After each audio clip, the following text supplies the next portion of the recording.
ፈተና ሙሉ ለሙሉ እውነተኛ ታሪክ ባለ ታሪኳ አስቴር ሰይፈ እንደጻፈችው።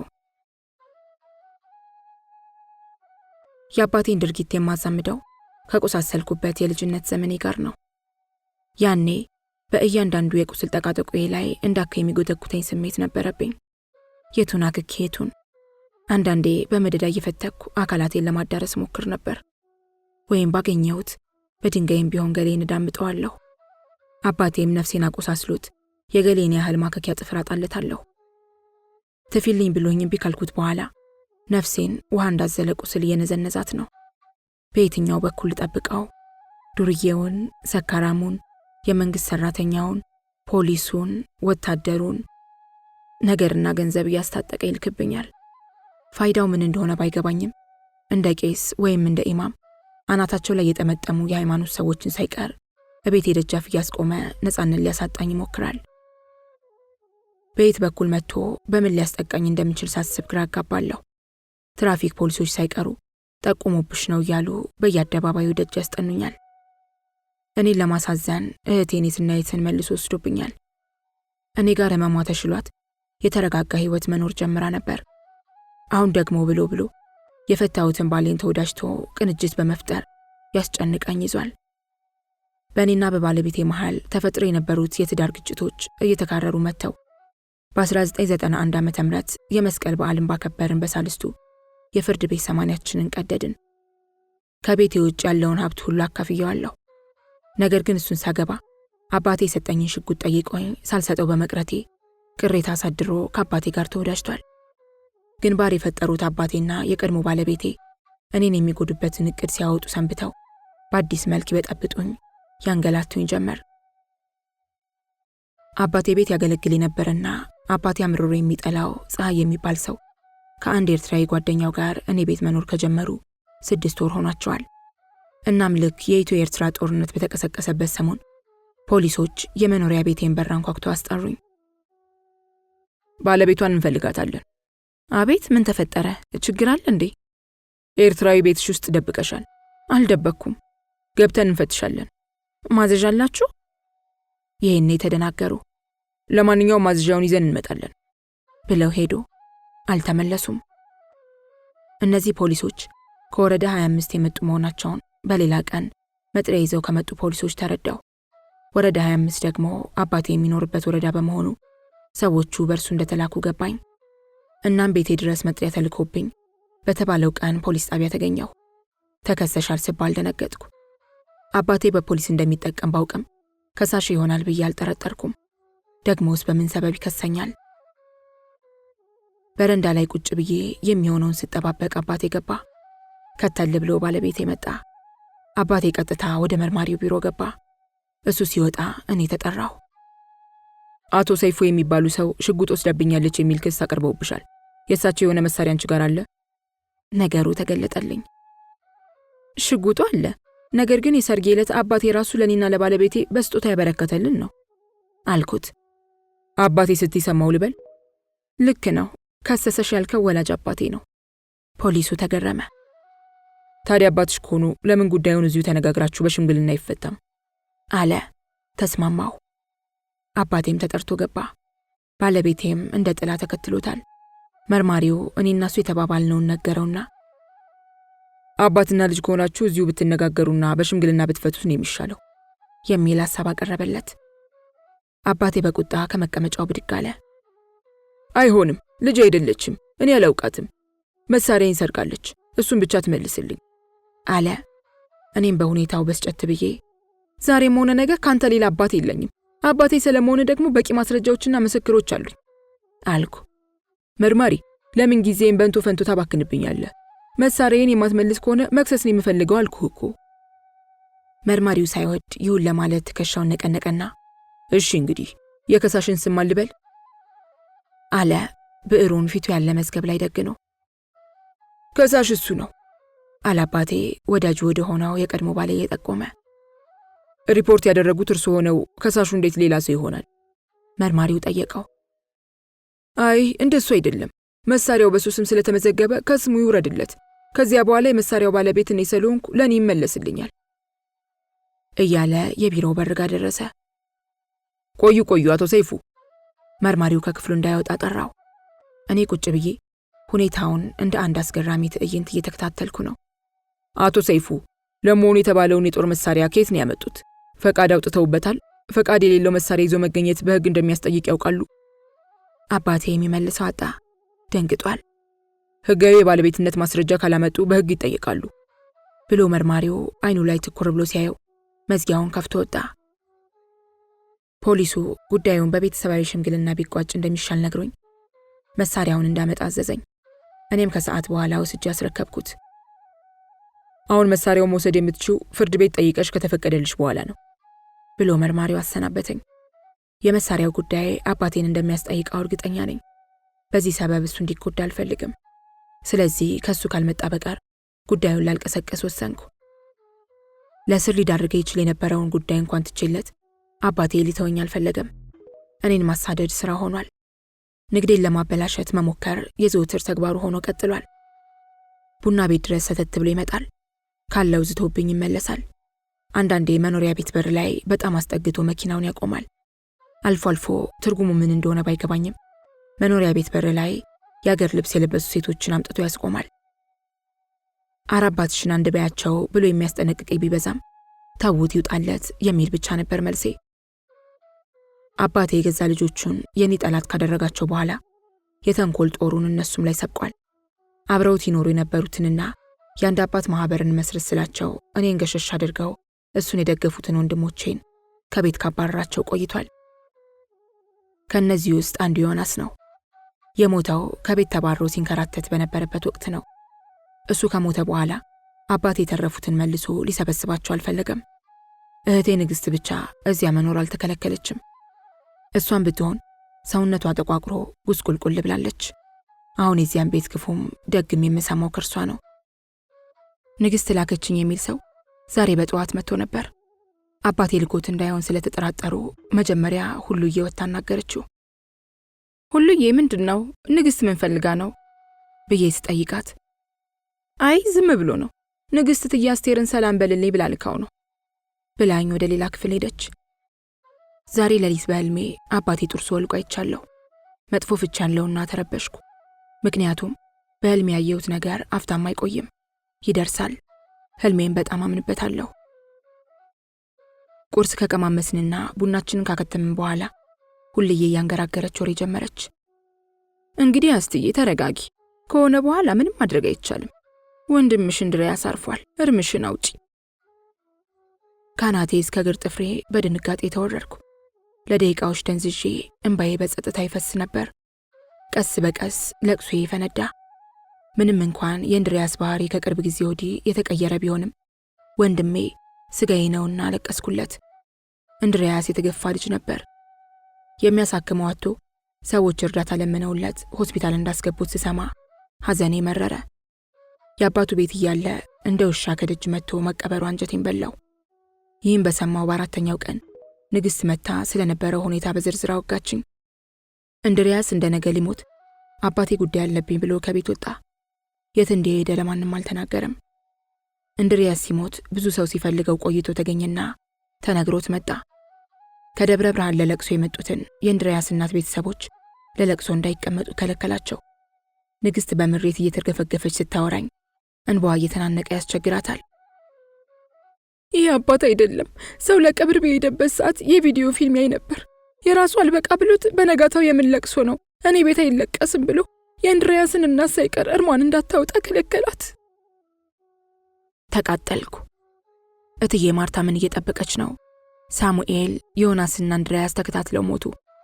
አሁን ደግሞ እርማችሁን አታውጡ ብሎ ከለከላት። ምን እስክትሆን የምትጠብቀው? ንግስት ቀጠለች። ሁላችንንም ሊጨርሰን ነው። ታልቋታላችሁ እንጂ ይችን ቤት አትወርሷትም፣ ለመንግስት አወርሰዋለሁ እያለ ነው አለችኝ በመስጋትም ጭምር። በዚህ ሰዓት እንኳን ተበጀና ማቴዎስ ተባረው ውጪ ናቸው። ወንድሞቼ ከኔ የራቁት እሱን ፈርተው መሆኑንና አባታችን አሳሳተን ብለው እንደሚቆጩ ነገረችኝ። ቀድሞውንም በራሳቸው ፍላጎት ነው የጠፉት። አሁን ከኔ ጋር መቀራረብ ከፈለጉ ይምጡ፣ ወንድሞቼ አይደሉ? በደስታ አቀበላቸዋለሁ። እሺ ካሉሽ አምጫቸው። ከሱ ጋር መቆየታቸው ከዚህ በኋላ በጣም አስጊ ነው። አንቺም እኔ ጋር ነይና እዚህ ሳትሳቀቂ በሰላም ኑሪ ብዬ አበረታታዋት። በዚያው ሰሞን ተበጀ፣ ማቴዎስ፣ ነብዩና ራሷ ንግስት እኔ ቤት መጥተው መኖር ጀመሩ። እንዳስፈላጊነቱ ሰራተኛ ቀጠርኩላቸው። የሚፈልጉት እንዳይጎልባቸውም እነ ሁሉዬን አደራልኳቸው። ራሳቸውን እንዲችሉ ወንዶቹ መንጃ ፈቃድ እንዲያወጡ አገዝኳቸው። የአውሊያው ዛቻ በአባቴ ላይ የደረሰ ይመስላል። አባቴ አልመርቅም ባለበት ሰዓት እኔ ላይ ያለው አውሊያ በትዬ ማርታ በኩል መልእክት ልኮበት ነበር።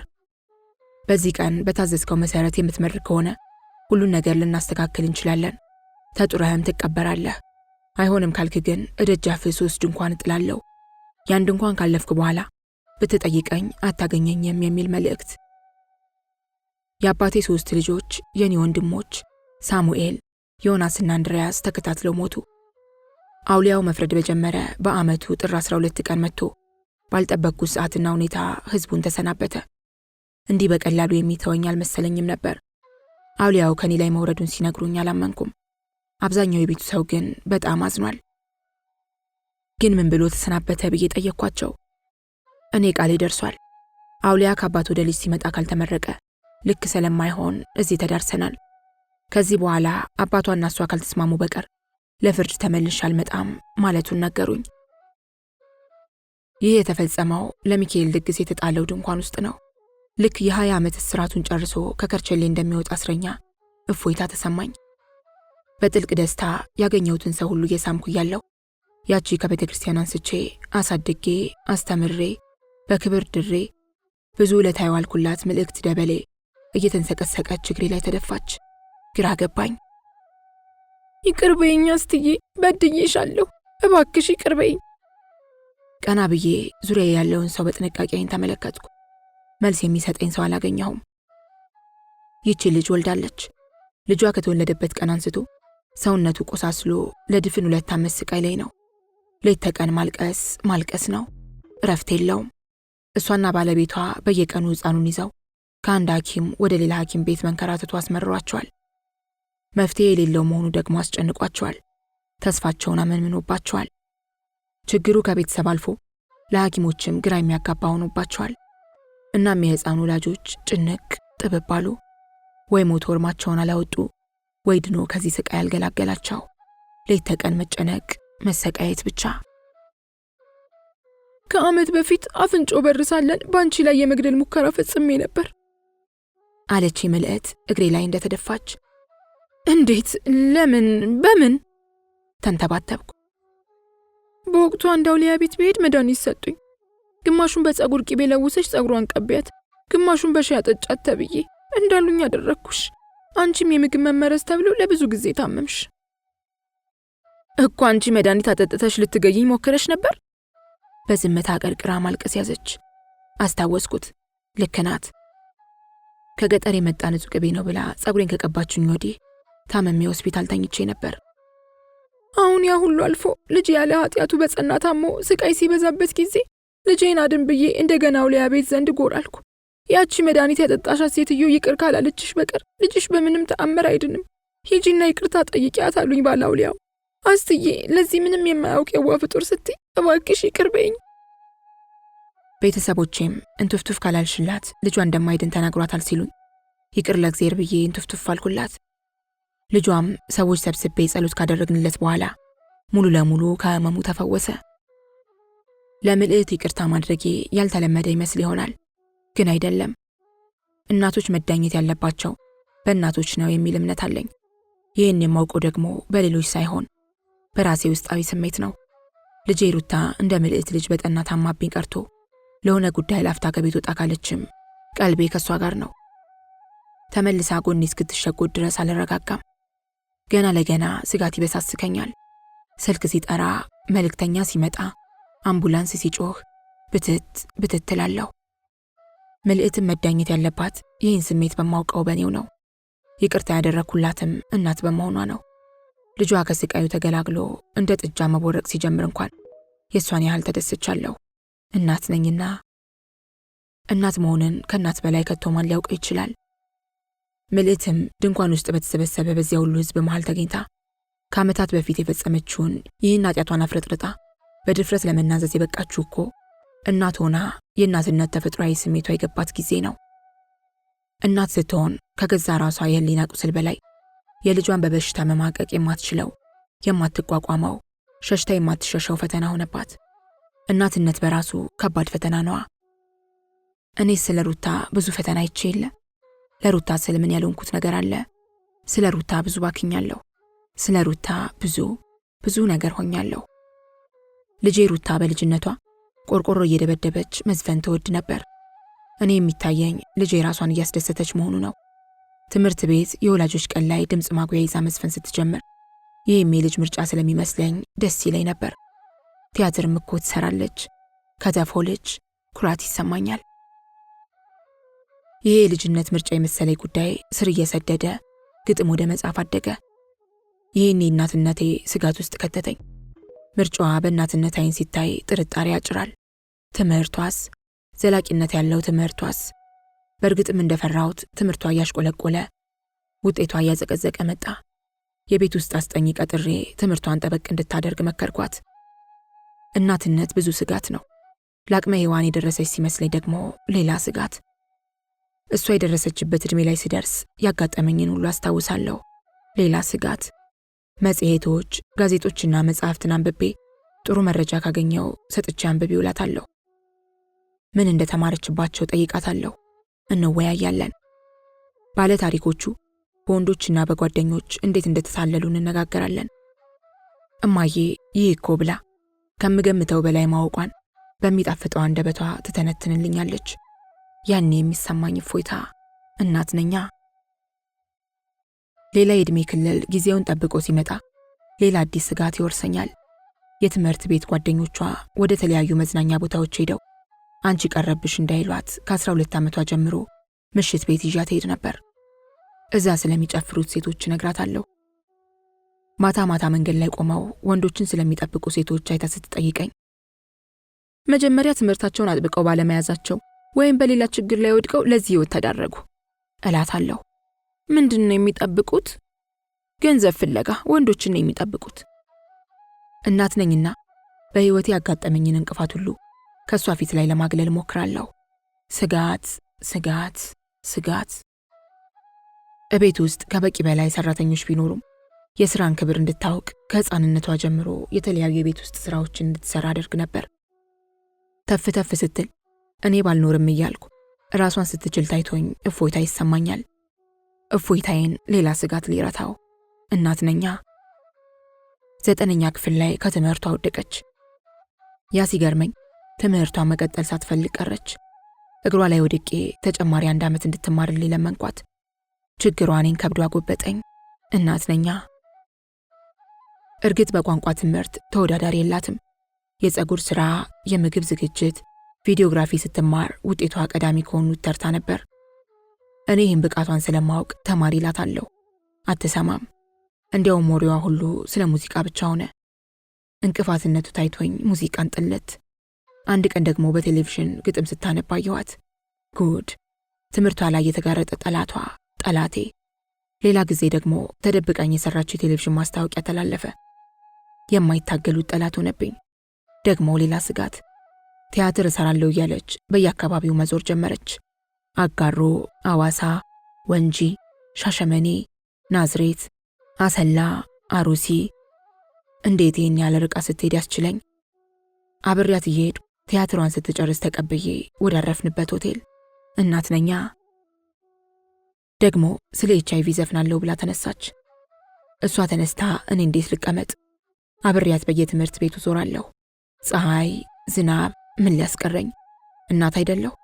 ከየትምህርት ቤቱ ዘፍና የሰበሰበችውን ገንዘብ በአርቲስት አለባቸው ተካ ፕሮግራም አለብሾ ላይ ቀርባ በልግስና ስታስረክብ ነበር የኮራሁባት። የልቤ ደስታ ወሰን አጣ። መፈጠሬን እኔም እሷን መፍጠሬን ሚሊዮን ጊዜ ባረኩት። እናት አይደለሁ? ወዲያው ደግሞ ግጥም ጽፋ ዜማ ቀምራ ካሴት ታሳትማለሁ አለች።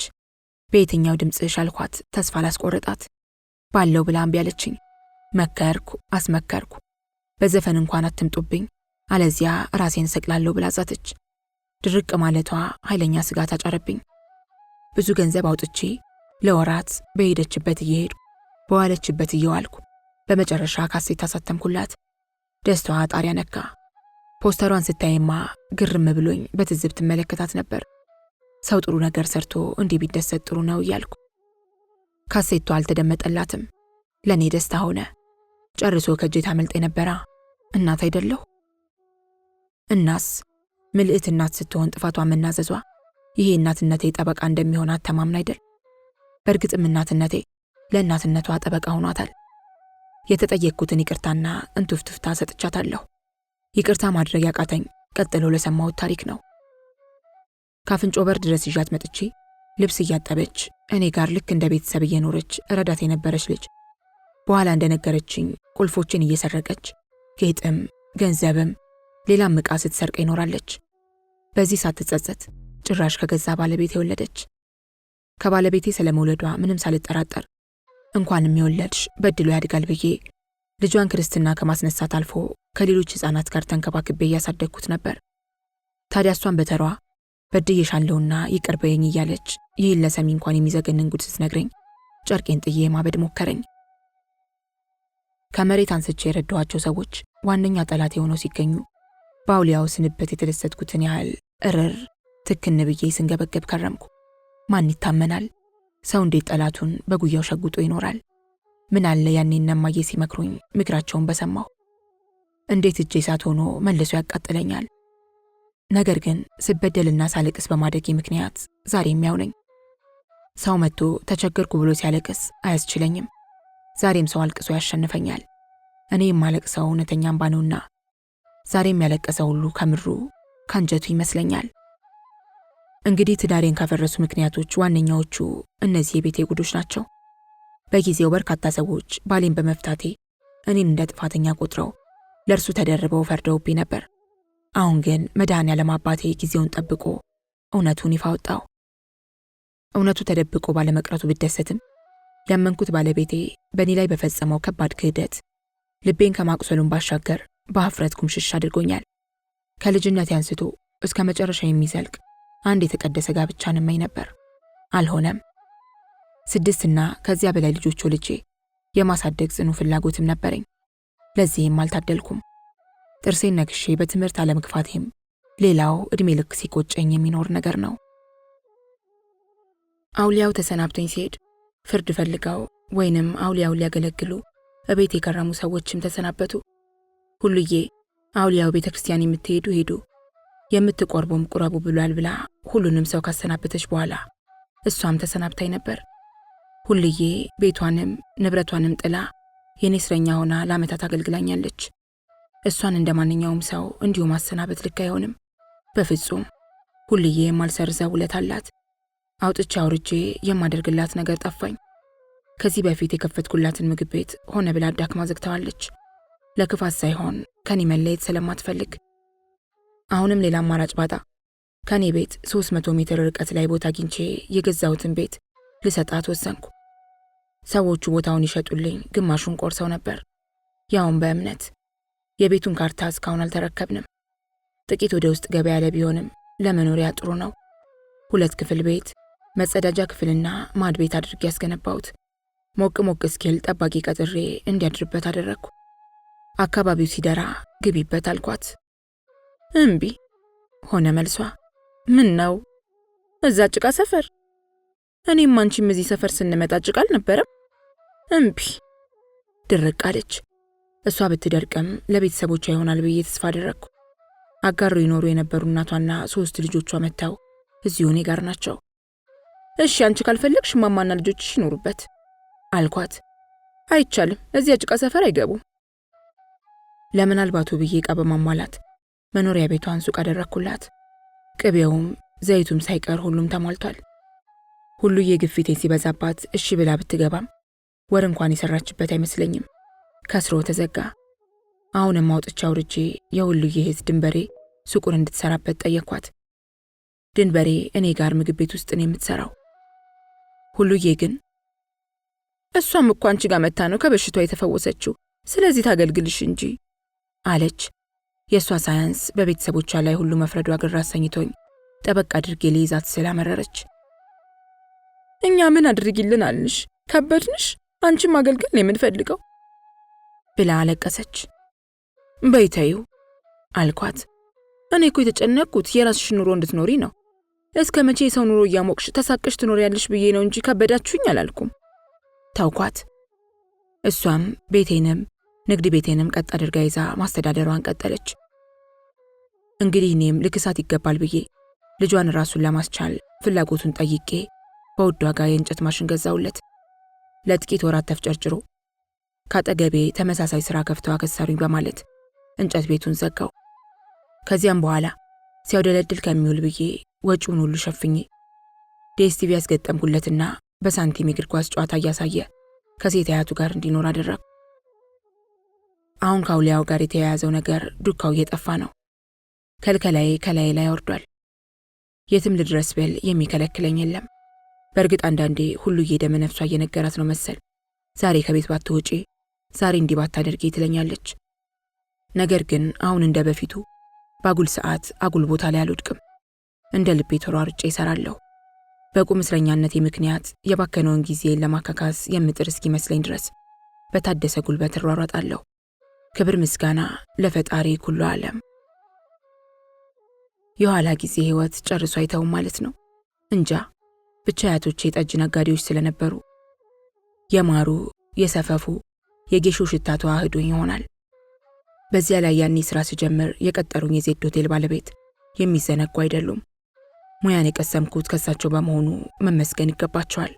ነፍሳቸውን ይማረው። ከዚያ ጊዜ ጀምሮ ወደ ጠጅ ንግድ የሚገፋፋኝ ነገር አለ። እናም የካራቆሬውን ቡና ቤት ከጀርባው ባህላዊ ገጽታ ላብሼ ጠጅ መሸጫ አቋቋምኩ። የጠጅና የቡና ቤቱ ንግድ ፊትና ኋላ ሆነው የሚፎካከሩ ይመስለኛል። ጎን ለጎን 4 አልቤርጎና 4 መታጠቢያ ክፍሎችን አስገነባሁ። አልጋውም መታጠቢያ ቤቶቹም ጥሩ መስራት ጀመሩ። ነገር ግን የጠጁ ንግድ ሳይጠና ገና ድክ ድክ ሲል አንድ ፈታኝ ጉዳይ ገጠመኝ። እንዲህ ነው። የቀለበት መንገድ ፕላን ቡና ቤቱ ላይ ያረፈ። አፍርሱ ተባልን። መንግስት የቦታውን ግምት ለባለ ይዞታዎች የሚከፍል ቢሆንም ቦታውን የሸጡልኝ ሰዎች ጠመሙብኝ። በድር በቄስ በጎረቤት ተለምነው አሻፈረኛሉ። ቦታውን ሸጬላታለሁ አልልም ብለው ምስክርነታቸውን ነፈጉኝ። ከኔ በቀር የአካባቢው ባለ ይዞታዎች ሁሉ ግምታቸውን አገኙ። በዚህ ባልተከፋው ግን ቦታውን የሸጡልኝ ሰው አበልጅ በሱ ብሶ ሽጉጥ አውጥቶ ያዙ ይልቀቁኝ አበዛ። እንደ ፎከረውም አንድ ቀን ተኮሰ። ወይ ጥጋብ! በድርጊቱ ሁሉም አዘነ። የዚያኑ ቀን ማታ ሽማግሌዎችን አስከትሎ ልመና መጣ። አንተ ምን ቤት ነህ? የእሳቸውስ ሲሆን በርስት ላይ የተጣላ ነው። አንተ ግን ከኔ ጋር ምን ጉዳይ አለ? የራስህን ስራ እየሰራ ለምን አርፈ በሰላም አትኖርም? የሌላን መመኘት እንቅልፍና ጤና ያሳጣ እንደሆነ እንጂ ምንም አይፈይድልህም። እንዲያውም ያለህን እንዳያሳጣ ተጠንቀቅ። አምርሬ ተቆጣሁት። መከርኩትም። እግሬ ስር ተደፍቶ አጥፍቻለሁ፣ የዛሬን ብቻ ማሪ ብሎ ሲማጸነኝ ይቅር ለእግዚአብሔር ብዬ ሸኛሁት። የሰፈሩ ሰው ግን እጅግ ተማሮበት ስለነበር ከሰሹ 1-3 ቀን እንኳን ይቀጣ አትልቀቂው ይቅመሳት እያለ ወትውቶኝ ነበር። የኔ መልስ ታዲያ ይቅር ያለ ይቅርታን ከእግዚአብሔር ያገኛል የሚል ነበር። ያም ሆነ ይህ ቤቱ ፈረሰ። በተረፈችው መሬት ላይ አዲስ ቤት ለመገንባት ነፍስ ውጪ ነፍስ ግቢ ሆነ። በዚያ ላይ ወንድ አያቴ ታሞብኝ እሱን ለማሳከም ላይታች እያልኩ ተዋክቤያለሁ። ከደስታ ይልቅ መከራና ችግር ተከታታይነት አላቸው። አንዱ ከወለቀ ሌላው ይነቃነቃል። በዚህ ያለው ተስፋ ጨርሶ ሲሟጠጥ በዚህ ያለው መጎዳደል ይጀምራል። ተደጋጋፊነት የሌላቸው ጉዳዮች እንኳን በአንዱ መውደቅ ሌላው ሲዘም ይታያል። ምን አገናኝቷቸው ብሎ መጠየቅ በከንቱ መታከት ነው። ለምሳሌ የኔ ቤት መፍረስና የአያቴ መታመም የተገጣጠሙት ምን አገናኝቷቸው ነው? ብቻ መከራና ችግር ተባባሪዎች ናቸው። በዚህ ሰዓት ራሴን ከሁኔታዎች ጋር ለማጣጣም መሞከር ነው የኔ እርምጃ። ጉዳዩ የሚያናድድ ነገር ከሆነብኝ ራሴን በቤት ስራ ጠምዳለሁ። ልብስ አጥባለሁ፣ የቤቱን ዕቃ አዟዙራለሁ፣ ሲደክመኝ እተኛለሁ። ጉዳዩ ከገንዘብ እጥረት ጋር የተያያዘ ከሆነ ቁጭ ብዬ በነገሩ ላይ ከማሰቤ በፊት ለፈጣሪ እነግረዋለሁ። ከቻልኩ ወጪዎችን እያቀናነስኩ ገቢዎችን መጨመር የሚቻልበትን ዘዴ ወጥናለሁ። ብዙ ጊዜ ግን ቀድሞ እግዚአብሔር ይደርስልኛል ማለት እችላለሁ። የኔ መድኃኔዓለም ብዬ ከማንጋጠጥ ውጪ ለመመረር አልጠርም። እንደኔ የሚወድ ያለ አይመስለኝም። ከየት አምጥቶ እንደሚሰጠኝ እንኳን አላውቅም። ዛሬም ጥሎ አልጣለኝም። ግብጽ ያለችው እህቴ ምዕራፍ ገንዘብ ልካ ደረሰችልኝ። ወደ አረብ ሀገር የላኳት እህቴ ሚሚ ተሻለም በርከት ያለ ብር ላከችልኝ። እንዴት ነው ነገሩ? ችግርና መከራ ቢደራረብብኝም ከፈጣሪ በላይ ሆኖ አልጣለኝም። የሚጎድለው እየተሞላ፣ የሚሰበረው እየተጠገነ፣ የሚፈርሰው እየተገነባ ቡና ቤቱ በአጭር ጊዜ ውስጥ በአዲስ መልክ ተሰርቶ ተጠናቀቀ። ትግግዙ ውስጥ እግዚአብሔር ስለነበረበት በ2 ወር ከ8 ቀን ውስጥ ለምርቃ በቃ። ተመስገን። በፍጥነታችን ያልተገረመ ሰው አልነበረም። ቦታውን የሸጡልኝ ሰውዬና አበልጃቸው ግን ከጥቂት ጎረቤቶቻችን ጋር በማበር ፍጥነታችንን ምትሃታዊ አድርገው ስማችንን አጠፉት። በተመረቀ በ2ና በ3ኛው ቀን ቤቱን ጭር ታዋጠው። የጋገርነው እንጀራ ሳይበላ 2 ቢራ እንኳን ሳይሸጥ ያድር ጀመር። ነገሩ ከአውሊያ ጋር መያያዙን መጠርጠር የጀመርኩት አንድ ጎረቤት የሰራው ቤት ውስጥ ለምን እስካሁን እንዳልገባ በቁጭት ከነገረኝ በኋላ ነው። እሰራው ቤት ከመግባቱ በፊት የዚያ ሰፈር ሰዎች አስፈራርተውት ነበር። ተጠንቀቅ፣ ሴትየዋ ከሰማይ አሞራ ታወርዳለች፣ በፈረስ ሀገሩን እየዞረች ትሰልባለች፣ ቤቷ ጠዋት ማታ ድቤ ሲደበደብ ነው የሚያድረው ብለውት ነበር። ይህን ሲነግረኝ እኔና ሩታ ተቃቅፈን ተላቀስን። በዚህ የተነሳ ከጎንሽ የሰራሁት ቤት ውስጥ ለብዙ ጊዜ ሳልገባ ቆየሁ። ከኔ አልፎ ለ1-2 ሰዎች ስምሽን አጥፍቻለሁ። በቅርቡ አንድ ወዛደር የድሃ እናት ነች ብሎ ትክክለኛውን ማንነትሽን ሲነግረኝ፣ ሌላው ጎረቤትሽ ደግሞ ሰዎችን የምትረዳ በልተ የሚጠግቡ እንኳን የማይመስላት ሩህሩህ ሴት ነች ሲለኝ ነበር በሞኝነት ያዘንኩትና የተጸጸትኩት አለና ይቅርታ ጠየቀኝ። አከበርኩት፣ በጣም አከበርኩት። እንደ አብዛኛው ሰው አንዴ በሰማው ወሬ ጆሮውንም ልቡንም ደፍኖ አልቀረም። እውነቱን ለመስማትና ለመቀበል ዝግጁም ከመሆኑም በላይ አሳሳቱኝ ብሎ በሌሎች ሰዎች ላይ በመፍረድ ራሱን ነፃ ለማውጣት ሳይሞክር ከልቡ ይቅርታ ጠይቆኛል። ክፋቱ ግን አብዛኛው ሰው የተወራውን ወሬ ከማራገብ በስተቀር እንደዚህ ሰውዬ እውነቱን ለማረጋገጥ አለመሞከራቸው ነው። ያንን ለማድረግ ጊዜውም ፍላጎቱም የላቸውም። እኔ ደግሞ ያንን ሁሉ ሰው አንድ በአንድ እየጠራው ማስረዳት አልችልም። ብችልስ ስንቱ አምኖ ይቀበለኛል? በዚህ ሳቢያ አልፎ አልፎ ብቅ ጥልቅ ከሚሉ መንገደኞች በስተቀር ገበያው ቀዘቀዘ። አንድ ነጋዴ የሰውነት ሙቀት የሚያገኘው እንደ ሌላው ሰው ከምግብ አይደለም፣ ከንግዱ መፋፋም ብቻ ነው። ንግድን የሚያቀዘቅዝ ነገር የገጠመው ነጋዴ ሰውነቱን አበድኖ የሚገድለው ጠላቱ ነው። ሰውነቴ ከንግዴ ጋር ሲቀዘቅዝ ይታወቀኝ ነበር። ነገር ግን እስከ መበደን አልደረሰም። እንደውም በኋላ ላይ ቀስ በቀስ እያለ በተለይ የካራ ቆሬ ቡና ቤት በቅርባችን ካለው ቢቂላ መናፈሻ የሚመጡ ሰዎች ያደምቆት ያዙ። ሰርግ በሚኖር ቀን ቢያንስ ከእድምተኞቹ ግማሹ እኛ ጋር ጎራ ሳይሉ አይሄዱም ነበር። በእንዲህ ያሉ አጋጣሚዎች ብቻ ነበር ጥሩ ስራ የምንሰራው። እናም ሰርግ ባለበት በሰንበት ቀን ሰራተኞችን ለማገዝ ሂሳብ ተቀባይነቱንና ማስተናገዱንም ለመሸፈን ስል ከቡና ቤት አልጠፋም ነበር። ዛሬም የካሻሪዋ ቦታ ላይ ተሰይሜያለሁ። ከአጠገቤ በቡድን የተቀመጡ 3 ትላልቅ ሰዎች ጨዋታ ስቦኝ ጆሮዬን ጣል አድርጌያለሁ። እኔ እኮ እዚህ ቤት መምጣት ይቀፈኛል አለ ከመሃላቸው ተለቅ ያለው ሽበታም ሰው። ምን አሳሰብህ? በስማም ብለህ ብላ።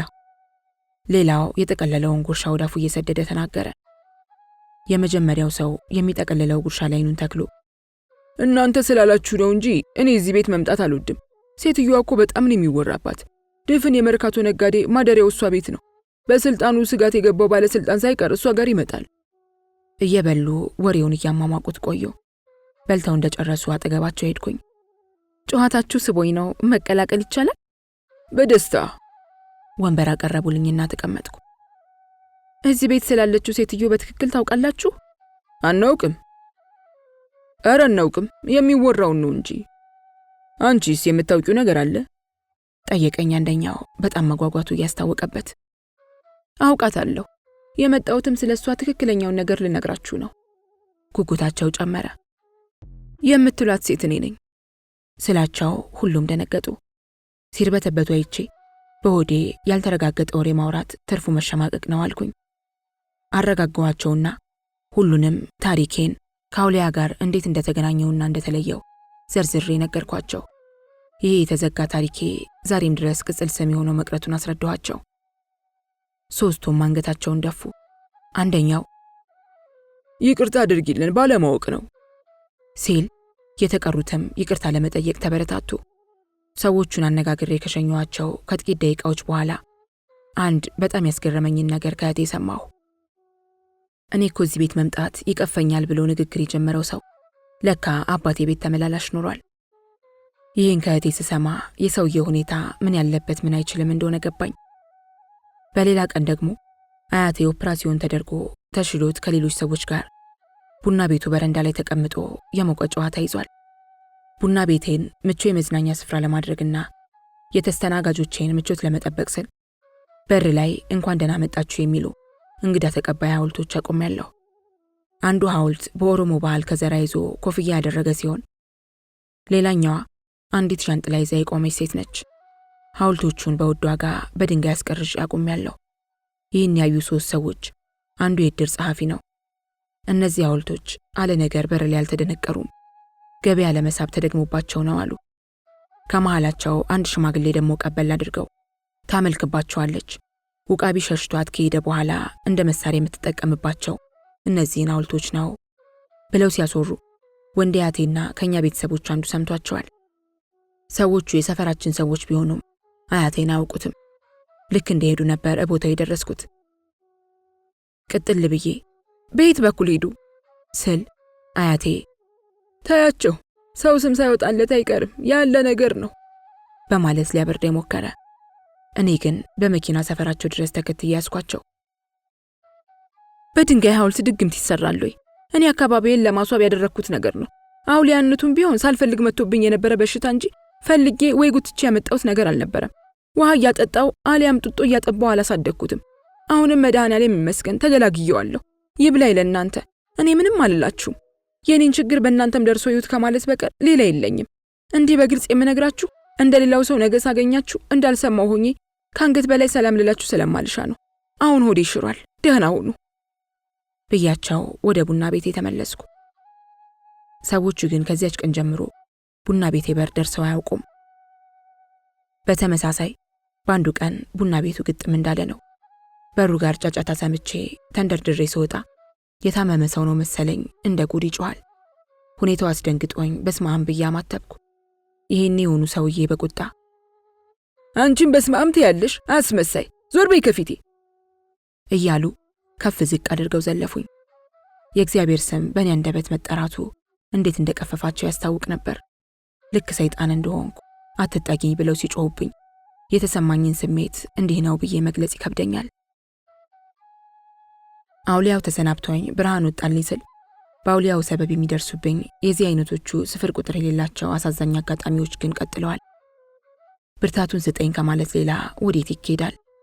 አውሊያ ያረፈበት ሰው እንኳንስ ባዳ አባትና እናት እህትና ወንድም ሳይቀር ይሸሹታል። ከሱ ጋር መንገድ ላይ መታየት አይፈልጉም። እኔም በዚህ ሁኔታ ቀንና ሌሊት ከተደበላለቀብኝ አያሌ ዓመት አልፎኛል። ከዚያን ጊዜ ጀምሮ ደስታ ርቆኛል። የምወደው ሳቄ ጠፍቷል። ውስጤም ሰላም አጥቷል። አንድ ሰው ማህበራዊ ኑሮን ከተነፈገ ምኑን ኖረው? ከተለያዩ ሰዎች ሐሜት፣ ወቀሳና ስድብ ሲደራረብብኝ ራሴን ለመመልከት ጊዜ ሰጠው። ቆየኔ ጥፋት ምን ነበር? ፈልጌ ያመጣሁት? ፈልጌ ባመጣውስ አላግባብ ተጠቀምኩበት? እንግዲህ ለራሴ ያቀረብኳቸውን ጥያቄዎች ልመልስ የምችለው ከአውሊያው ተጽዕኖ ውጭ በነበርኩበትና ራሴን በምገዛበት ሰዓት ያከናወንኳቸውን ዋቢ በማቅረብ ነው። ሌላው አውሊያ የፈጸማቸውና የሰሚ የደረሱ መረጃዎች ናቸው። አንድ አውሊያ ያረፈበት ሰው ሕይወቱን እንደ ነፃው ሰው በትክክል መምራት አይችልም። የአውሊያው ትዕዛዝ ከውሃ የቀጠነ በመሆኑ እንዳሻው አይንቀሳቀስም። እንግዲህ ከዚህ ውጭ በተለያዩ ምክንያቶች ቤቴ የሚመጡትን የመመክረው ተመሳሳይ ነው። ቤቴን አንኳኩተው የአዋቂው ቤት እዚህ ነው ብለው ሲጠይቁኝ አዋቂው አንድዬ መድኃኔዓለም ብቻ ነው እላቸዋለሁ። አንዳንዶቹ ደግሞ አመጣጣቸው አውሊያው ብልጽግና እንዲሰጣቸው ለመለማመን ይሆናል። ብር ከፈለጋችሁ ሌላ ቦታ ሄዱ፣ እንደኔ በላባችሁ የምታገኙትን ሀብት ብትመኙ ይሻላል በማለት በደቂቃ ውስጥ ሸኛቸዋለሁ። እጅግ በጣም ህሊኔን የሚቆረቆረኝና የሚያበሳጨኝ አውሊያ ቤት ሕፃናት ይዘው የሚመጡ ሲያጋጥሙኝ ነው። በተደጋጋሚ የምቆጣው ሕፃናት ልጆች ይዛችሁ አትምጡብኝ እያልኩ ነው። ከአውሊያው ጋር ተያይዞ ባላቸው እምነት ቢሆንም አንዳንድ የተጣሉ ሰዎች እኔ እንዳስታርቃቸው ይጠይቁኛል። ሳስታርቅ ነገሮች ግልጽ ብለው እንዲወጡ ካደረግኩ በኋላ ያጠፉት ይቅርታ ጠያቂ የተበደሉት ተጠያቂ ይሆናሉ። በዚህም የቅሬታው ስሩ ይነቀላል የሚል እምነት አለኝ። ይቅርታ ለሚጠይቀው እንደ ንስሐ የሚቆጠር ነው። ይቅርታ ለሚጠየቀው ከቂም መፈወስ ነው። እንግዲህ ራሴን ሳውቅ ሰዎች ላይ በነበረኝ ተሰሚነት ተጠቅሜ አንዳችን መጥፎ ነገር አላደረኩም። በዚህም የሚቆረቁረኝ ድርጊት የለብኝም። ሰዎችን ጠላት፣ ምቀኛ፣ አጥፊ እያልኩ አንዱን ባንዱ ላይ አላነሳሳውም። ራሴን የምገዛበት ሰዓት የኖርኩት ሕይወት ይህን ይመስላል ማለት እችላለሁ። አውሊያው በእኔ ላይ አድሮ ያከናወናቸው መጥፎ ነገሮች ይኖሩ ይሆን? ከቤቶቼ የሰማኋቸው አንዳችም የአውሊያው መጥፎ ድርጊቶች የሉም። እንደውም አውሊያው እኔን እንጂ ሌሎችን አይጎዳም። ብታመመም ቆሜ ባድርም እኔው ነኝ። ስለ አውሊያው ቤቶቼ ሲነግሩኝ ትዕይንቱ እጅግ አስገራሚ ይሆንብኛል። እዚህ ላይ በጣም ያስገረሙኝን ነገሮች ከመግለጽ መቆጠብ ይኖርብኛል። ሰውን ወደ ተሳሳተ መንገድ መምራት ይሆንብኛልና። በተረፈ እኔ ቤት የማይመጣ ሰው ነበር ማለት ያዳግታል። ነጋዴዎች፣ ዶክተሮች፣ የመንግስት ሰራተኞች፣ ፓይለቶች፣ ሙዚቀኞች፣ አርቲስቶች፣ በአጠቃላይ ከተራው እስከ ትልቅ ነጋዴ ጎራ ብሎ በበጎ መንፈስ ያልተስተናገደ የለም። ከአውሊያው መሸኘት በኋላ የቤቴ ሰዎች መንገድ ላይ ይሄ ሰውዬ እኮ አንቺ ጋር ይመጣ ነበር ካሉኝ መለስ ብዬ ላለማየት አንገቴን አቀርቅሬ ነበር የማልፈው። እነሱ ግን የኔን ያህል ለኔ የሚጠነቀቁ አይመስለኝም። ምክንያቱም ጣታቸውን እኔ ላይ ከሚጠቁሙት መካከል ግማሽ ያህሉ እነሱ እንደሆኑ ስለማውቅ ነው። እኔ ራሴን እስከማውቀው ድረስ አንድም ቀን ከአውሊያው ጋር ተያይዞ ለሚመጣ ሀብት ጓጉቼ አላውቅም። የኔ ምኞት ጤናዬን አግኝቼ እንደ ልቤ ተሯሩጬ መስራት ነው። ከሀብት በላይ ከወዲያ ወዲህ ብሎ መስራት እንደሚያረክ አውቀዋለሁ። ለዚህም ነው አውሊያው የተሰናበተ ዕለቱኑ አውሊያውን ብለው የመጡትን ያሰናበትኩት፣ ቤቴን ያጸዳሁት። የነበረኝንም ደስታ እኔና ፈጣሪ ብቻ ነን የምናውቀው። ቢፈለግ ኖሮ ከዚያ በኋላ እኮ አባይ ባለ አውሊያ መሆን ይቻል ነበር። እኔ ግን እንዲያ ለሚያደርጉትም የንስሐ ሞት የምመኝ ነኝ። አንድ ድንገተኛ ወሬ ሰማሁ። እንዲህ ነው። የእንጀራ እናቴ እትዬ ማርታ ልጇ አንድሪያስ የሞተባት ሰሞን እኔ ጋር መታ ነበር። በተደጋጋሚ ሐዘን ተጎድታለች። ፊቷ በማዲያት ተዥጎርጉሯል። ከስታለች። በአግባቡ አልቅሳ ያልሸኘቻቸው ልጆቿ ከወዷ የወጡ አይመስልም። ይህን ሰውዬ ምን ይሻላል አለች። ማንን? ሁኔታዋ ረብሾኛል። በሰመመን ውስጥ ያለች ያስመስላታል። አባትሽ ነዋ፣ እንዲህም አድርጎ አባት የለ አለች። ደግሞ ምን አደረገ? ልጆቼ አንድ በአንድ እያለቁ ነው፣ ቀሪዎቹም ያልቃሉ ተብሎ ተነግሮኛል። እሱ እንደው ልበ ደንዳና ነው። ከእሱ ብሶ ሁላችሁም ታልቃላችሁ እያለ ይፎክራል። እና ምን ለማድረግ? አላስጨረሰችኝም። ተባብረን እንክሰሰው። ከማን ጋር? ለምን? እንዴት? ተርበተበትኩ። ፊቷ ላይ የማነባው ቁርጠኛ ሐሳብ ላይ መድረሷን ነበር። ይገባሻል፣ አንቺም ልጅ አለሽ። 3 ልጅ ምን ማለት እንደሆነ ታውቂያለሽ። ቀጣዮቹስ? አንዳንድ ጊዜ ከፊት ለፊት የተገድግዶ አላሳልፍ የሚል የሰው ውሳኔ አለ። የእንጀራ እናቴ ላይ ያየሁት እንዲህ ያለ ነገር ነው። ቢሆንም መርበትበቴን ትቼ ላግባባት ሞከርኩ። ያ ሁሉ አልፎ አሁን እዚህ ከደረስሽ በኋላ መካሰሱ ጥሩ አይመስለኝም። ታየው፣ እግዚአብሔር ይክሰሰው። ወደ እግዚአብሔር ብቻ ጸልይ። በተረፈ እኔም ከሳሽ ሆኜ በጉዳዩ ላይ እጄ ማስገባት አልሻም። ብድሬን ከእግዚአብሔር ጠብቃለሁ። ትክ ብላ አየችኝ። ፊቷ ላይ ያየሁት የመከዳት ስሜት ነበር። እሱ አባቴ፣ እሷ እንጀራ እናቴ። እኔ ግን ከዚህ አንጻር አልነበረም። ወጥታ ሄደች። ብዙም ሳይቆይ አባቴ መታሰሩን ሰማሁ። ይህን ስሰማ እንዳልጠበቅኩት ሁሉ በኃይል አስደነገጠኝ። ያሳሰሩት ልጅ የወለደላቸው ሴቶች ሁሉ ተባብረው በመክሰሳቸው ነበር። ነገሩ በሕግ ተይዞ በዋስ ከተለቀቀ በኋላ እንጀራ እናቴ ዳግም እኔ ጋር መጣች።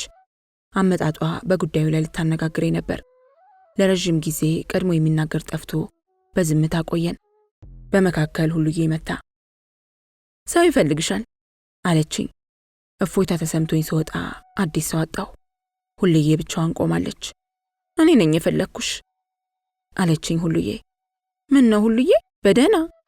ለዚያ ሴትዮ አንድ ቃል እንዳትገቢ አለችኝ። ለማን? ለእንጀራ እናትሽ ነዋ። ለምን? እኛ የምናውቀው ነገር ስላለ ነው እንዲህ የምልሽ። አርፈሽ ተቀመጪ። ያኔ ሲነገራት አልሰማ ብላ ሄዳለች። አሁን የራሷ ጉዳይ ነው። እኔ ምኔንም ትቼ እዚህ የተቀመጥኩት ላንቺ ብዬ እንደሆነ በድጋሚ ላስታውስሽ የሚገባኝ አይመስለኝም ስትል ኮስተር ብላ አስጠነቀቀችኝ። ለረጅም ዓመታት ስታውቀኝ ለበጎ ነገር ካልሆነ ክፉ ነገር ዶልቶ ለመጣ ሰው ቃል ስገባ አላየችኝም። የሆኑ ሳለ እንዲህ ማለቷ ቅር ቢያሰኘኝም አዛዥ እሷ ናትና ትዕዛዟን ከመቀበል ውጪ ምንም አልተናገርኳትም። አዎ ሁሉዬ አዛዤ ናት። በእሷ ነው የምመራው። ተቀመጪ ስትለኝ መቀመጥ፣ ተነሺ ስትለኝ መነሳት። በቃ የማውቀው ነገር ስላለ ዛሬ ናዝሬት ሄደሽ ተዝናንተሽ ነይ ወይም ከዚህ ግድም ዞር በይ ያለችኝ እንደሆነ የፈለገ ቀጠሮ የፈለገ አስፈላጊ ስራ ይኑረኝ በታዘዝኩት መሰረት በደቂቃ ውስጥ ብድግ ማለት ብቻ ነው ከኔ የሚጠበቀው። ላብነት ባለፈው አባቴ የታሰረ ጊዜ እስር ቤት ሄጄ ልጠይቀው ስል ሁልዬ የምናውቀው የተነገረን ነገር ስላለ ሄደሽ እሱን መጠየቅ አትችይም አለችኝ። እናንተ ግን ምን መሆናችሁ ነው? አውሊያው ተሰናብቶኝ ሄዶ የለም ወይ? ምንድነው 10 የምናውቀው የተነገረን ነገር አለ እያላችሁ የቁም እስረኛነቴን እንዳስታውስ የምታደርጉኝ ስላት ያሁን አይደለም በፊት የተቀመጠ መልእክት ነው አለች። ቢሆንስ ታዲያ እስር ቤት ሄጄ አባቴን ብጠይቅ ምን አለበት? ከጠየቅሻቸውማ ብዙ ነገር ይበለሻሻል። አርፈሽ ተቀመጪ። ደግሞም ከማዕቱ እንድትወጪ ፍራንክ ሰጥቼሽ ነው የመጣሁት። በዚህም አባቴ በዋስ እስከተፈታበት ቀን ድረስ ሳልጠይቀው ቀረው። ብዙም ሳይቆይ ደግሞ ፖሊሶች እንደገና አሰሩት። እሷ ናት ያስተባበረችው ብሎ አባቴ እኔን መወንጀሉን ከማዘጋጃ ቤት ተልኬ የመጣሁኝ ባለኝ አንድ ግለሰብ አማካኝነት ሰምቼ እጅግ አዘንኩ። ስለ አባቴ ስውር ደባ የሆነ ነገር እንደነገራቸው እነ ሁልዬ ራሳቸው በደፈናው ነግረውኛል። ወዲያውኑ የአባቴ ጉዳይ በጋዜጣ ጋር ወጣ። ጋዜጠኞቹ ስለተከሰሰበት ጉዳይ ሲጠይቁት ካራቆሬ ምግብ ቤት ያላት ልጄ አስተባብራብኝ ነው እንጂ ምንም ጥፋት የለብኝም ብሎ መለሰላቸው። በሱ ቤት እኔን መጉዳቱ ነው። እውነትና ንጋት እያደር እንደሚጠራ አላወቀ ይሆን? ፖሊሶቹ፣ የአባቴ ጠበቃ እንዲሁም ጋዜጠኞቹ የሱን ንግግር ሰምተው ቡና ቤት ድረስ መጥተው አነጋግረውኛል። ነገሩ በሰዓቱ ቢያሸማቀቀኝም ህሊናዬ ንጹህ በመሆኑ የማውቀውን ነገር ነግሬ ሸኝቻቸዋለሁ። አባትን ያህል ነገር በእንዲህ ያለ ርካሽ ተግባር ተሰማርቶ ማየት ግን አንገቴን አስደፍቶኛል። ሲጋራ አታጭስ፣ በላይ በላዩ አትውለድ፣ ስለወለድካቸው ልጆች ኃላፊነት ይሰማ እያልኩ ከመምከርና በአባትነት የውዴታ መነጽር እሱን ከመጨቅጨቅ በቀር ለአንድም ደቂቃ ክፉን የምመኝለት ሰው አለመሆኔን አለማወቁ አንገብግቦኛል። እንዲህ ቆሜ ሰርቼ ሲያይ ሊረዳኝና ሊያግዘኝ ሲገባ ገና ለገና የተነገረ ትንቢት አለ ብሎ እንዴት ያሳድደኛል? ፍርዱን እግዚአብሔር ይስጠው። የበቀል ጌታ እሱ ነውና። በበኩሌ ኢትዮጵያዊ ባህሌና ጨዋነቴ ወላጅ አባቴን እንድዳፈር አላስተማረኝም። ምንም እንኳን የኔ አይነቱ አባት ለአባትነት ክብር የሚበቃ ቅንጣት ታክል ምግባር የታደለ ባይሆንም አባቴ ቢታሰርም የተለያዩ የሱ ተከታይ የሆኑ ሰዎች በየጊዜው መኖሪያ ቤቴና ቡና ቤት ድረስ እየመጡ በተጠናከረ ሁኔታ ያስፈራሩኝ ጀመር። የሰው ልጅ ከህሊናው በላይ ምንም ነገር መፍራት እንደሌለበት ስለማምን ቅንጣት ታህል ፈርቼ አላውቅም። ከኔ ጋር ጉዳይ ካላችሁ በህግ ጠይቁኝ። በተረፈ በየቀኑ እየተመላለሳችሁ እኔን ማስፈራራት አትችሉም። ስራዬን በሰላም እንዳልሰራ አምባጓሪ መፍጠር ምንም መብት የላችሁም እያልኩ በልበ ሙሉነት መልሳቸው ነበር። ሁልዬ እንኳን እኚህ ሰውዬ ሳይገድሉ አይተውሽም ብላ ስታስጠነቅቀኝ እስር ቤት ያለ ሰው ይገልሻል ማለት አግባብ አይደለም በማለት ያለ ወትሮ ምርር ብዬ ተቆጥቻታለሁ። አንቺ ሁሌ ለሳቸው እንደተከራከርሽ ነው። ፖሊሶቹ እኮ ለኛ የሆነ ነገር ነግረውናል እያለች ንግግሯን ስታረዝም እውነተኛ ፖሊሶች ከሆኑ ለእናንተ የተናገሩትን ነገር ለኔም ይንገሩኝ፣ ያኔ የራሴን ተገቢ መልስ ሰጣችኋለሁ አልኳት። የሚገርማው ዘውትር የምናውቀው ወይም የተነገረን ነገር አለ ከማለት ውጪ ስለዚያ ስለምታውቀው ነገር አንድም ቀን በግልጽ ነግራኝ አታውቅም። ምናልባት ፈሪና ድንግጥ በመሆኔ እንዳልታመም ሰግታ ለኔ ከማዘኗና ከመንሰፍሰፏ ብዛት ሊሆን ይችላል። ደግሞም ነው። እሷ ምን ያልሆነችልኝ ነገር አለ? ህይወቷን፣ ኑሮዋን፣ ጊዜዋን ሁሉ መስዋዕት ያደረገችው ለኔ ስትል አይደል? እንግዲህ አውሊያው ከተሰናበተ በኋላ ያልተሰናበቱ ችግሮች የስሜ መጥፋትና የአባቴ ተንኮል መሆናቸው ነው። ወንድ አያቴ ሴት አያቴ ከሞተች ወዲህ ለ5 ዓመት ከኔ ጋር ኖሯል። ቡና ቤቱ ውስጥ ባህላዊ ሙዚቃ ሲጫወቱ ማየትን እወዳለሁ ስላለ ከቡና ቤቶቹ አልቤርጎች አንዱን ክፍል ሰጠሁት። እኔ ካለው እኔ ካልሆነ ምነው ልዬ ይንከባከቡታል። የሚፈልገውን ሁሉ እንዲያቀርቡለት ስለነገርኳቸው በጥሩ ሁኔታ ተይዟል። ህመሙ የጠናበት ሰሞን እንዲታከም ጠየቅኩት። እየተንገፈገፈ አንቺ ደግሞ ስንቴ ሆዴን ልቀደድ፣ አንቺ እንኳን 3 ኦፕራሲዮን አስደርገሽኛል፣ በቃኝ ሲለኝ ተውኩት። እሺ መኖሪያ ቤት አንድ ክፍል ሰጥቼህ እዚያ ተኛ ብለውም እዚህ ተመችቶኛል ብሎ አሻፈረኝ አለ። እኔም የሚፈልገው ይሁንለት ብዬ ዝም አልኩ። ቤቱን አከራይቶት ስለነበር በወር አንዴ ሄዶ ገንዘብ ይቀበልና ግማሹን ለእናቴ ቤተሰብ ግማሹን ለራሱ አንዳንድ የሚፈልጋቸውን ማከናወኛ ያደርጋል። ሲተርፈው ደግሞ ቡና ቤት ላሉ ቤተኞቼ በሙሉ እየጋበዘ ያንበሸብሻቸው ነበር። ከቅርብ ጊዜ ወዲህ ጉልበቱም ስለደከመ ተከራዮቹም ለቀቁ መሰለኝ እዚያ የሚሄዱን እርግፍ አድርጎ ትቶታል። ይህ ሁሉ ሲሆን ከእናቴ ቤተሰብ መሃል አልፎ አልፎ ነጋሼና ለማሽ እየመጡ ይጠይቁት ነበር። በመጡ ቁጥር ተደብቄ ያለቅሳለሁ። ያሻቸውን ነገር እንዲጋብዛቸው ስለነገርኩት እነሱ በመጡ ቁጥር ምግብ ያሳዝዝላቸዋል፣ ቢራ ይጋብዛቸዋል። የአያቴን ነፃነት ሳይ በራሴ ኩራት ይሰማኛል። ታዲያ አንድ ቀን እስኪ ቤት ደረስ ብዬ ልምጣ ልጆቹ ፈልገውኛል ብሎ ሄደ። በዚያው ሳይመለስ ቀረ። ይህ በሆነ በ3ኛው ቀን አክስቴ መብራቴ ከደቡብ አፍሪካ ደወለችና አያቴ በልጆቹ አስገዳጅነት እነሱ ጋር እንደቀረ ነገረችኝ። ልጆቼ ቤት ሆነህ እድልህን ብለው አስቀርተውኛል። ከእንግዲህ አይን ላይን አንተያይም፣ ብድር ይግባሽ ልጄ ብሎሻል ስትለኝ ስልኩን ጆሮዋ ላይ ዘጋሁት። በማግስቱ ጎረቤታችን ላሉ መምሬ ልብሱንም ዕቃውንም አልወሰደም እኮ ምን ተሻለኝ ስላቸው ታያቸው የቤተሰቦችሽን ነገር አተሹ ነው። አባታችንን በነተበ አንሶላ ጠቅልላ ቆሻሻ የተሞላበት ክፍል ውስጥ ጥለው አገኘ ነው ሰበሰብ ነው እያሉ ያሙሽ ነው አሉኝ። ተቃጠልኩ። መታገስ አቃተኝ። አያቴ ቤት ደወልኩ። እሱን የሚያቀርብልኝ ሰው አጥቼ ተውኩት። ከስንትና ስንት ጊዜ በኋላ አያቴ መልእክት ላከብኝ። ልጄ ይቅርታ፣ የቀረሁት ባንቺ ተቀይሜ አይደለም። ልጆቼ ከልክለው አስቀርተውኝ ነው። ማን እንዳንቺ የሚሆንልኝ ሰው አለ ብለሽ ነው። 5 ዓመት ሙሉ ሳሳክመውና ስንከባከበው ያላስታወሱትን ሰው አሁን አባቴ ብለው ወደ ቤት ወስደው ማስቀረታቸው አንገበገበኝ። ያህል በቃ ብሏቸው ቆሻሻ ክፍል ውስጥ ጥላው ማለታቸው ገረመኝ። አንድ ቀን ደግሞ የወንድሜ ጓደኛ ስልክ ደውሎ ለሩታ እቴቴ ሞተች ብሎ ነገራት። ያውም በስልክ። የእናቴ ሞት በስማ በለኝ ነገረኝ። በዚህ ምክንያት ለብዙ ቀናት ታመምኩ። ሳልቀብራትም ቀረሁ። በተለይ በመጨረሻ ሰዓት እናቴ ትምጣና ትጠይቀኝ ማለቷን ስሰማ ተንገበገብኩ። ምን ልትለኝ ኖሯል? ምን ሚስጥር ልትነግረኝ? ለጥላቿ ምክንያት ልታቀርብልኝ ነበር? ተበድላ እንደሆነ ልትነግረኝ? አልወለድ ብሎ ያስቸግራት ፍቅሯ አብሯት እንዳይቀበር አብሯት እንዳይፈርስ ልታስታቅፈኝ ኖሯል? ወይስ በደሏን ነግራ ወቅሳ ይቅርታ ልታስጠይቀኝ? ምንም ይሁን ምን ቤተሰቦቼ ይሄን ሊነፍጓት አይገባም ነበር። ይህን የመጨረሻ ስንብት ሊነጥቁን መድፈር አልነበረባቸውም። ደግሞ ከእህቶቼና ካክስቶቼ ባህሪ አንጻር ሳየው እናቴ ጥሩ ነገር በማሰቧ ነው ለማገናኘት ያልፈለጉት።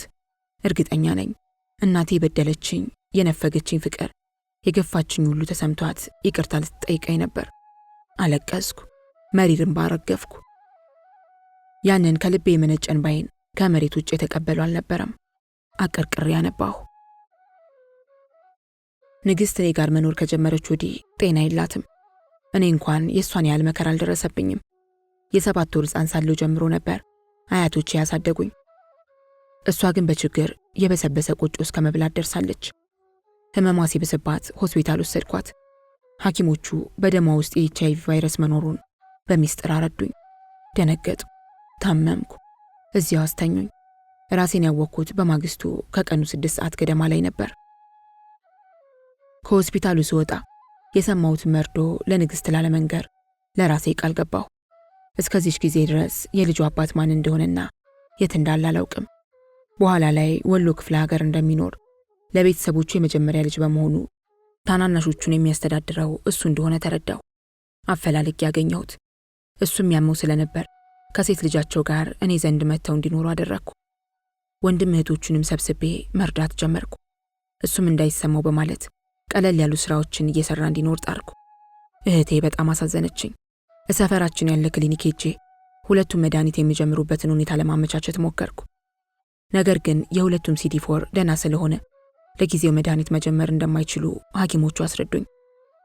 እዚያው ሌላ መድኃኒት እንዲወስዱና CD4ቸው ዝቅ ሲል የእድሜ ማራዘሚያውን መውሰድ እንደሚችሉ ነገሩኝ።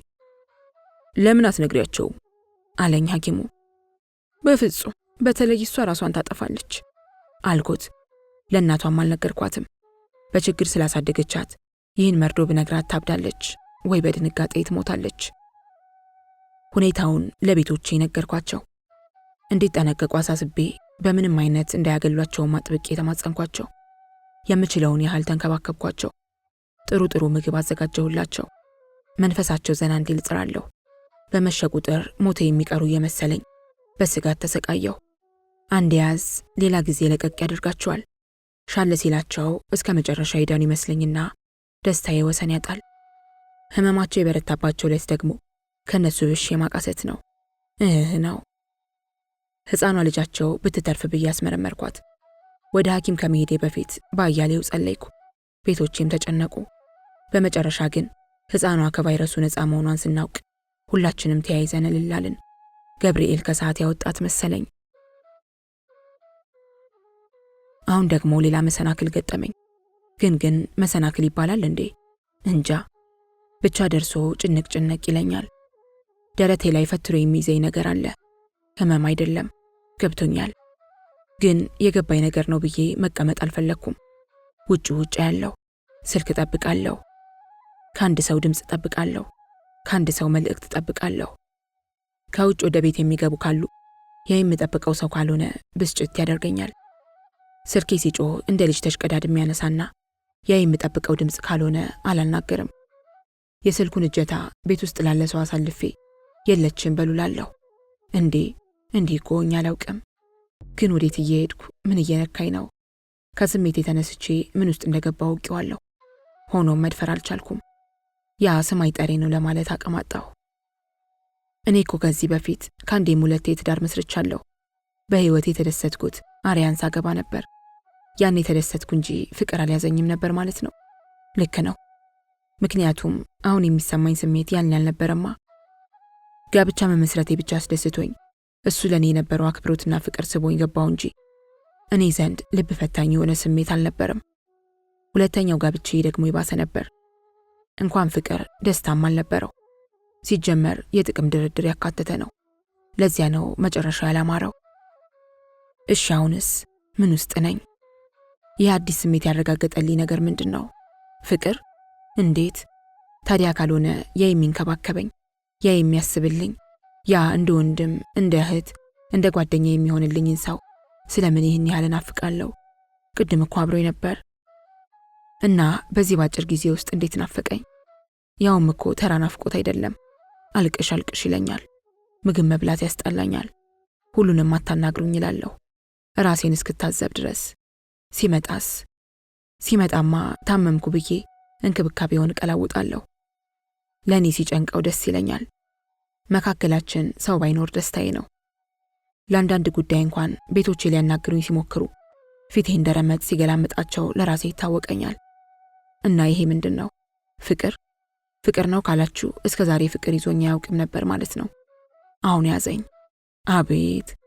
እስኪመጣ የምሆነውን ከመጣ በኋላ ሳስበው ያሳፍረኛል። የተራበ ሰው ራሱን ይገዛል? በፍጹም። ግን የሚበላው አግኝቶ ራሱን ሲያረጋጋ ስለ ሁኔታው ኀፍረት ሊሰማው ይችላል። ለእኔ ፍቅር አዲስ ስሜትና እንግዳ ልምድ ነበር። እርግጠኛ ነኝ ከዚህ ቀደም የእሱን ያክል የተንከባከበኝ የእሱን ያህል ፍቅር የሰጠኝ ሰው አልነበረም። ፍቅር ውስጥ የከተተኝ ይሄ ሊሆን ይችላል።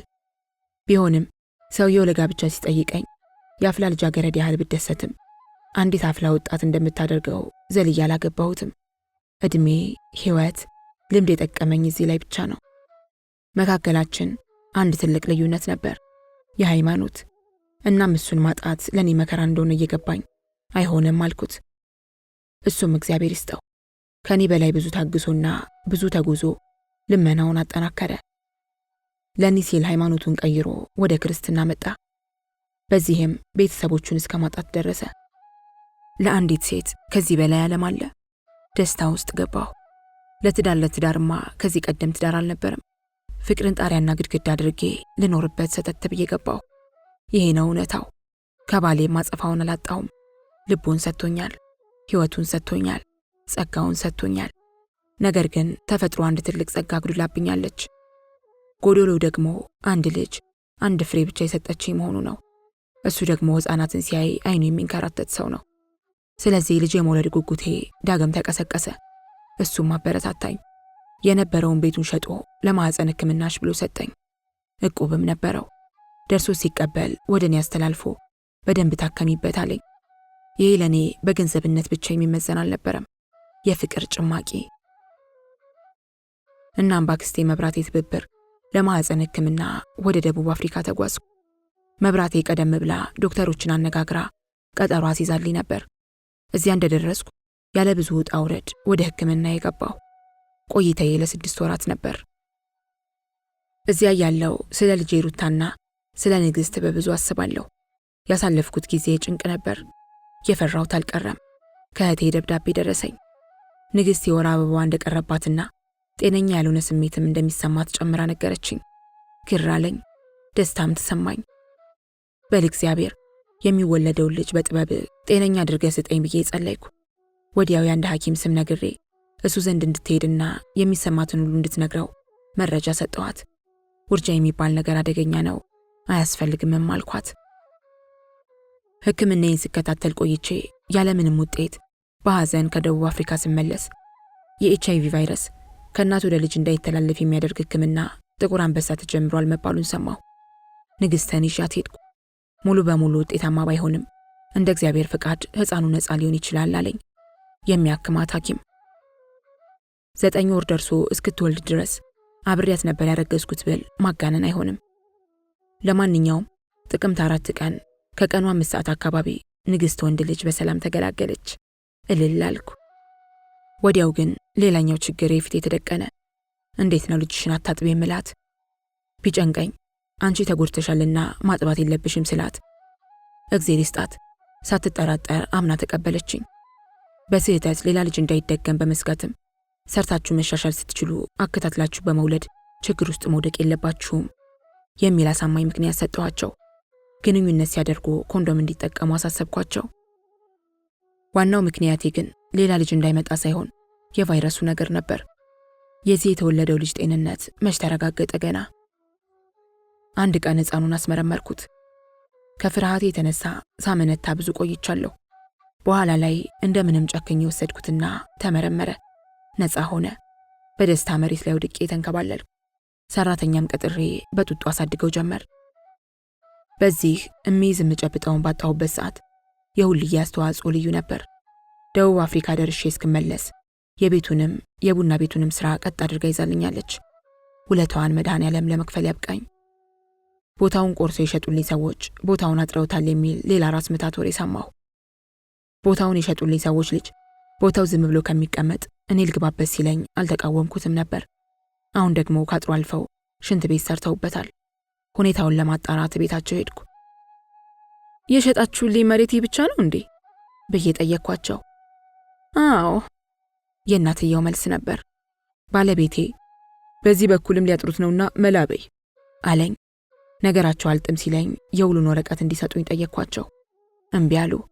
እንዲያውም ቤቱ የኛ ነው ብለው አፈጠጡብኝ። ባለቤቴና ንግሥት ለቀበሌያ ቤት አሉ። የቤቱ ባለቤቶች ግን አረኛ ቤትም መሬትም አልሸጥንም ብለው ካዱ። ባለቤቴና ንግሥት ጠበቃ ቀጥረው ሊሟገቱ ሲሉ ተዋቸው፣ እግዚአብሔር የእጃቸውን ይስጣቸው አልኳቸው። ጉዳዩ በአደባባይ ወጥቶ ሰዎቹ ፍርድ ቤት ተጠሩ። በዳኛ ፊት መጽሐፍ ቅዱስ መተው ማሉ። ስለ እነሱን ያፈርኩ፣ በድፍረታቸው አዘንኩ። ይህ በሆነ በ4ኛው ቀን የመድኃኔዓለም በዓል ነበር። ደፋሮቹ አባትና ልጅ ታቦት እየሸኙ ተመለከትኩ። ልጁ እያሸበሸበ ይዘምራል። በስመ አብ ብዬ ደነገጥኩ። ነገር እያብሰለሰልኩ ታቦት ከምሸኝ ብዬ ወዲያው ወደ ቤት የተመለስኩ። እስካሁንም ድረስ የቤቱ ይገባኛል ጥያቄ በፍርድ ሂደት ላይ ነው።